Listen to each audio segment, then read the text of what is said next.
Bonsoir à tous, merci de nous suivre sur RTI 1 ce lundi 9 janvier. Il a remporté 230 voix, soit 95,04% contre 12 voix, 4,96% pour son adversaire Évariste Meyambli. Guillaume Soro se succède à lui-même. Il rempile pour un deuxième mandat à la présidence de l'Assemblée nationale de Côte d'Ivoire.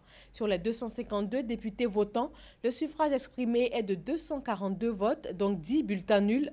Le vote a eu lieu cet après-midi et les résultats ont été proclamés aux environs de 17h30. Ce vote intervient près d'un mois après la tenue des législatives remportées par la coalition au pouvoir, le RHDP.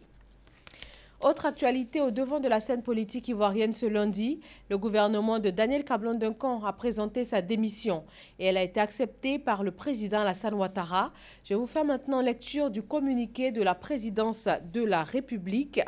Ce lundi 9 janvier 2017, le Premier ministre Daniel Kablan-Duncan a présenté sa démission ainsi que celle de son gouvernement au président de la République, son Excellence M. Alassane Ouattara. Prenant acte de cette démission, le président de la République a procédé à la signature d'un décret mettant fin aux fonctions du Premier ministre ainsi qu'à celles des membres du gouvernement. Le président de la République exprime toute sa reconnaissance au Premier ministre Daniel Kablan-Duncan et à l'ensemble des ministres pour leur engagement au service de la nation. En attendant la nomination d'un nouveau Premier ministre et la mise en place d'un nouveau gouvernement, le Premier ministre et les membres du gouvernement sortant sont chargés d'expédier les affaires courantes. Par ailleurs, le président de la République, son Excellence Alassane Ouattara, a signé 2 autres décrets. L'un mettant fin aux fonctions des ministres d'État et des ministres à la présidence de la République et l'autre mettant fin aux fonctions des conseillers spéciaux de la présidence de la République, fait à Abidjan le lundi 9 janvier 2017. Après donc sa démission officielle, le Premier ministre sortant, Daniel Kablan-Duncan, s'est adressé à la presse. Il est entre autres revenu sur le dernier scrutin législatif du 18 décembre dernier. On l'écoute. Je voudrais vous indiquer que le 18 décembre 2016, nous avons eu les élections qui ont vu 253 députés être élus à l'Assemblée nationale sur les 255, étant donné qu'il y a 2 cas qui sont le cas donc de Divo et de Koubli qui vont être repris. Au nombre de ces 253 députés, nous avons 17 membres du gouvernement qui ont donc été élus sur les 20 ministres candidats. Et selon une pratique politique de longue date,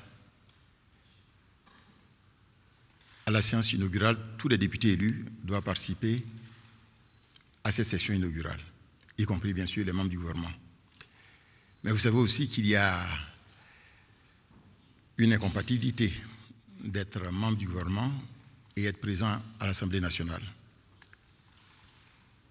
Par ailleurs, le 31 décembre 2016, le président de la République a fait une importante déclaration, un important message à la nation, dans lequel il a fait le bilan de l'action gouvernementale sous sa haute égide, d'une part, et il a indiqué sa ferme volonté de mettre en place les nouvelles institutions de la République, la Troisième République.